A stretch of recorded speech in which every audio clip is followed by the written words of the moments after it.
Yo, good morning. We are the Costco guys. Good morning. But we are missing somebody that we miss dearly. Kylan Mins. Rest in peace. Rest in peace, Kylan. You'll be missed. Not really though. He's just getting his driver's license. So happy for him. It was his birthday yesterday. Happy late birthday, Kylan. And in respect of Kylan, we're gonna be talking about cars. Um, so I don't know a lot about cars, but I've already owned two cars, um, and they were both crap boxes. What do you got, Aiden? Currently I'm driving a Jeep Grand Cherokee. That it's respectable. It gets me to point A to point B. It's very very squirrely and is very dangerous to drive, but it's all right. That's fire though. If you just need a car that gets you places, Yeah. that's all that really matters in the end. Um, I have owned a 2007 Volvo S80. Somehow blew a hole in the radiator. Don't know how that happened. So I was driving to a friend's house. I picked up my friend. We're driving there, and then my engine just starts smoking, and I'm like, "Uh oh, that's not good." Then I realize, wait, I don't have any coolant. So, so I pull over, pop my hood. I get blasted in the face with a massive amount of smoke, like I thought I was gonna die. Um, and then I look down in the engine bay, and there's just about this big of a hole in my radiator. I don't know how that happened, but it happened, and I'm pretty sure I blew one of the clamps off the coolant hose. So it just couldn't hold any coolant anymore. So I put some epoxy over it because I'm like, I don't feel like getting a new radiator. This car is a crap box, anyways. So I put some epoxy on it, let it dry up, and then I try to drive it back to my house. I put some coolant in it.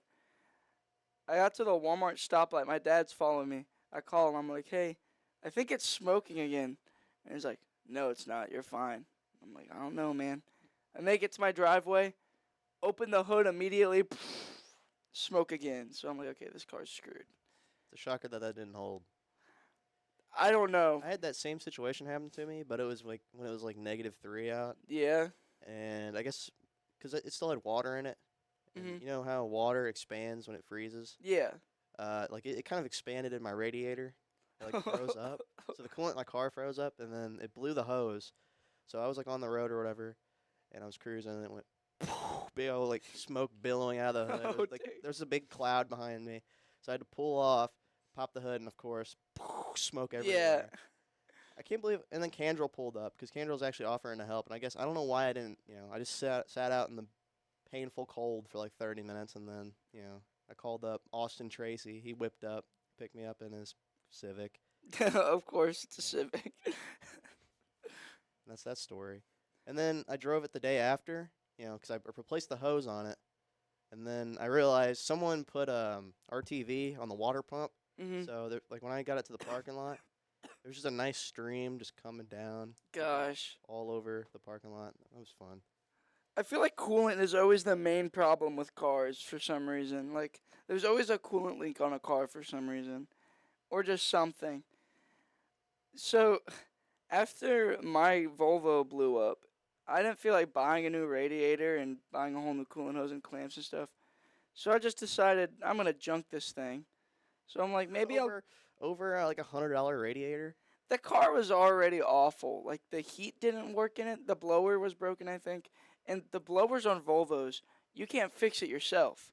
And you're probably like, oh, you probably can. It's just really no. You actually can't. You have to bring it to the dealership. They have like a special tool that only they have. I saw this Reddit post because I was gonna try to fix it myself. It said I spent over 8 hours trying to get the specific part off, and you can't. He said you literally can't. He said he brought it to a Volvo dealership and they fixed it like in a minute because they had the tool. And it was like, the nearest Volvo dealership is like, I'm pretty sure in like Columbia or something. You ain't about to take it all the way down there. I'm not about to try to limp it all the way to Columbia. So I'm like, I'm just going to junk this thing. It has over like 250,000 miles on it. It's already finding the end of its. It's already at the end of its Didn't ropes. those didn't those have the 5 cylinders on 'em? Um, mine wasn't a 5 cylinder. I'm pretty sure it's a 4 cylinder. But yeah, I think so. But my genius, my genius thought was, I'm gonna junk this. Let me try to get some extra money. I'm gonna sell the catalytic converters off of it, because usually those go for a whole bunch. Not anymore. I guess just a couple years ago, catalytic converters, nobody wants to buy them anymore. So after I shoved it in my shed, put it up on jacks, sawzawed the catalytic converters off, I brought it to the junkyard. They're like, we'll give you $17 for each catalytic converter because it had two of them. And I'm like, you gotta be kidding me. This took like 2 hours to take off. You gotta be kidding me. They're like, no, nobody wants to buy catalytic converters anymore, dude. I'm like, shoot. So I call up all these places. Nobody wants to take them. I'm like, oh my gosh. It could be there's just no material left in them too, because that's what happens when you have like 250,000 miles on a car. Yeah, that could be it too. But now it's just sitting in my driveway with the whole exhaust system hanging by like. What do you drive now? So after a little bit, I bought.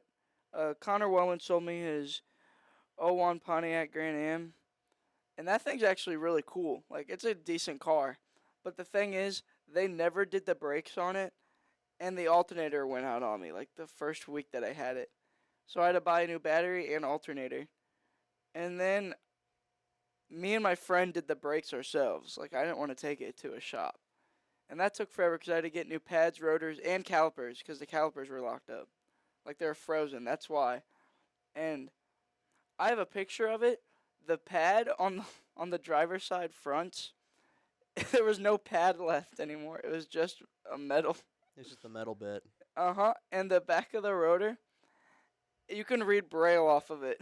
It was bad. You could dig your fingernails in it. It was awful. So that took a while. Um, yeah, now I drive that, and it has no problems anymore. It has no achievements on the dashboard at all, and it has over like 250,000 miles on it. I think it'll probably continue to run. Yeah, I think so. I mean, if I just keep it in good, Those are pretty good cars. I'd say getting it for $800 is pretty. You should get one of the like ones with the superchargers on it. Have you seen those? No, Because it's the 3800, right? It's the V6. no. I have a 4 cylinder. There's two models of the Grand Ams. There's the 4 and the 6 cylinder, and I have the 4. Because they came with it was a 3800 with like the supercharger, and those are pretty cool. Yeah. Somebody put an aftermarket air intake in it. That's probably Connor Wellman. You think so? I think it was the guy before it, but I don't know. There's some stupid green underglow lights on it. They have a switch for it. You can't change the color on it, and it's only on the front and the back of the car, not on the sides. Dude, that's rad. Do you run them? No, Don't you get pulled over if you have underglow lights on? I don't think so. Oh, really? I don't know. See, if it's like red, like red and blue, probably. But if it's like just like green underglow, I mean, maybe there's a thing now. I don't know. The thing is, don't do this, guys. Don't do this. But I have been driving it without legal plates or the title even signed over yet.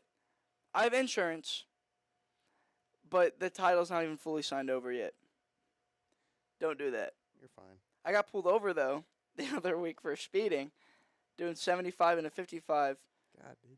The cop didn't even check the plate though. Like, he just checked for insurance and told me to leave. I was like, okay. Well, I'll tell you. There you go.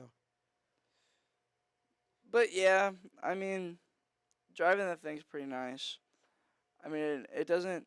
The engine sounds great. Like, it, even though it has 250,000 miles on it. Oh, I did an oil change on it.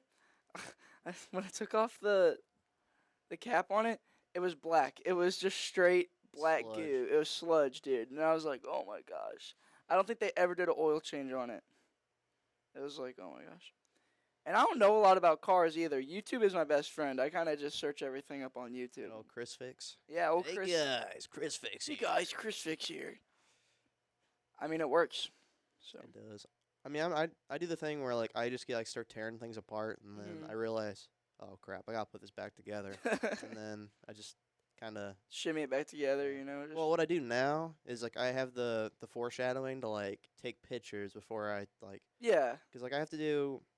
I have a '96 Chevy Silverado, it's got, Mhm. like the 350 in it, so and it has the dumbest system ever ever created. It's got spider injection, which you know how most cars have like a fuel rail, right? Yeah. That's it makes sense. Well, they have a thing where it's like there's a block and it comes off like it looks like a spider basically. Like the Mhm. fuel rails go up or the fuel lines go up to the block and there's like 8 injectors that go out. Yeah. It's a very stupid system and it's very prone to failing. So what I have to do, and it's under the intake, so you have to take the engine a quarter way apart just to take the fuel injectors out. Gosh. So it's like a 6 hour job. And so I have it taken apart right now. So I have to buy the new injectors for it, which is like $80. And I have to take the whole spider injection thing apart. It's not very fun. No, cars can be a pain, dude.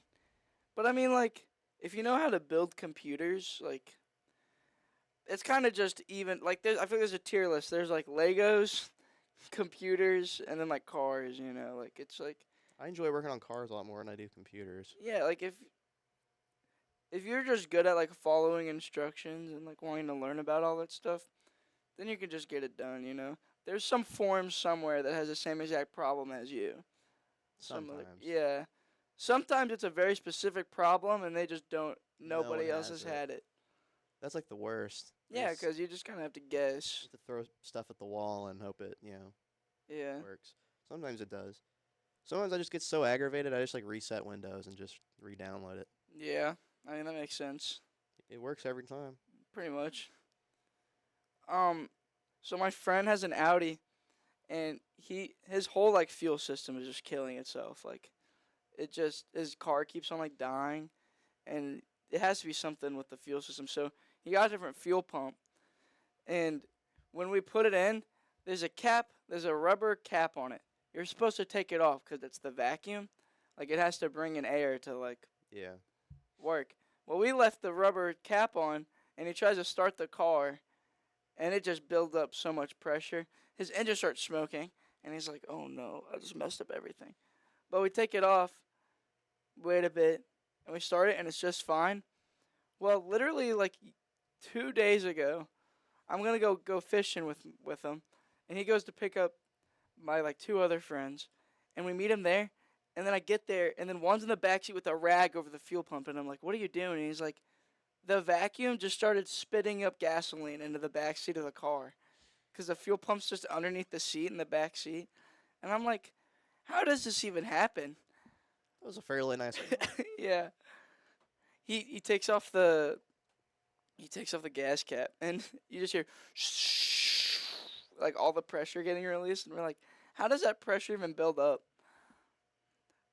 It's just like cars are just so there's just so many like moving parts to it. It's so bad. Especially with newer cars where You they don't even have dipsticks anymore. you can't work on new cars anymore. Like you just I mean, we do, but it's not very fun at all. And like, everything tries to brick you, so you have to go to the dealership or the shop. well, and we've had like two BMWs, and Mhm. BMWs are like the pinnacle of German engineering. Yeah. Whatever that word is. But like, you have to literally go into the system just to check your oil, the oil level. Like this is why older cars, in my opinion, like not even like super old cars. I mean, just like early 2000 cars are like That was like the peak, in my opinion. yeah, because anybody can work on them. Like, And but it's better. Like it's not just like they're reliable, and they also yeah, still have like nice features. yeah, like features that still hold up to this day, but you don't have to go somewhere to get something done. It's just like my parents with their like brand new like 2021 Ford Fusion. Like you can't do anything with it. Like I don't know if it does because I don't work on it. It's my dad's car, but like you have to check everything through the dashboard inside the car. Yeah, and if that screen goes out, you're screwed. Yeah, you're cooked. You can't even use your air conditioning anymore. Mm-mm. It's all through the screen. Yeah, it's very fun. Those are so stupid. Like the ones where you have to go through the screen. Yeah, to do anything. Because that did happen. My mom used to have a Chrysler. It was like a 2020 Chrysler. And everything was through the screen. There wasn't even like a knob instead if the screen goes out. Because sometimes they do a dual thing where like you can go through the screen, but you can also just do the button too. No, it was only a screen. There was nothing else.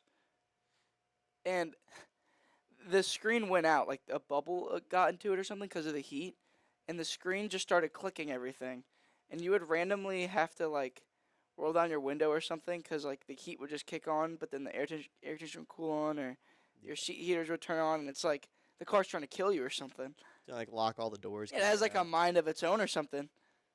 Well, cause my parents, they put their vapes like right on the screen or whatever, Yeah, and then like all the vape juice started like going down into like the motherboard and stuff on the screen. yeah. So it just kind of bricked it. So you can't even use like anything anymore. So you can't use your seat heaters. You can't change the radio station. You can't do anything.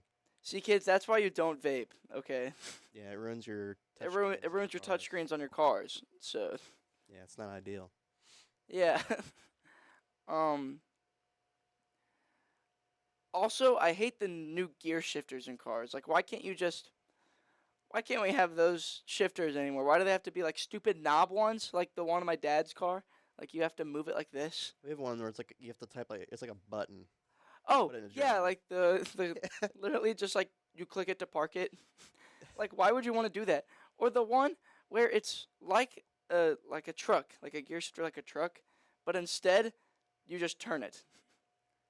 That's the stupidest one I've heard. Yeah, like park, drive. Like, why would you want to do that?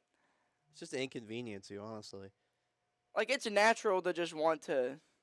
Row through it. Yeah, I mean, and it's also, even though my car's not a manual, I drive it like this because like it's nice to rest my hand on the gear shifter. Like it just feels right. Like it just makes sense because like I'm not driving like this. I'm And so sorry. I kind of have to with my car because it'll like drive itself off the road if I don't. Oh, what is your like alignment all messed up? No, it's just the steering box is completely screwed. So Oh. like basically 19's the worst. Like if you go down to 19, it's literally like the car controls you. It's not you control it. Oh. It's that kind of situation where it's just like, it literally looks like I'm drinking and driving because it's like I'm like I go on this side of the road this way the entire way just because I can't That's keep it. awful, dude. It's just how it drives. And it's sketchy to go above like 60. I've never ever went above 80 in that thing. I don't want to. You just can't go on the interstate. Pretty much, I just can't. Or if you do, you just gotta go on the very right, and you just gotta. You drive off the road. Yeah. But also my Volvo before I bought the Pontiac, the first thing that went out before the radiator got a hole in it was my power steering randomly went out. Like I think one of the hoses like blew itself up or something. Cause I was driving to work. I work at the White Mule. I take a left at Rosebud to go towards like Drake and all that. 'Cause that's the way that I take. And as I was taking my left, I hear a and I'm like, what? And I just like couldn't barely turn my wheel anymore, and I had to go like ugh. To take any turns. I had to grab both my hands and go like this, and I was like, oh my gosh, I'm gonna die in this thing. It would be easier turning it left, but then when I turn it right, I had to like really crank that thing, or it was gonna You gotta crank that thing. gotta gotta crank that thing. That's how cars were before, though. They had no power steering at all. Okay, but there was something right to make it steer easier. Did you have to? You just had to. Well, they made the steering wheels bigger. That's what they did Yeah, before power steering. That's why, like, on older cars, the wheels are like this big, yeah, just so you can like. There's more like leverage to like turn it. yeah. I feel bad for people that don't have power steering. Okay, well, this was a talk about cars from the Costco guys. Yep. It was great talking about cars. Remember, kids, don't vape or your head unit's gonna go out. And go buy yourself a crap box. Saves you money in the long run. Yep. See ya. See ya.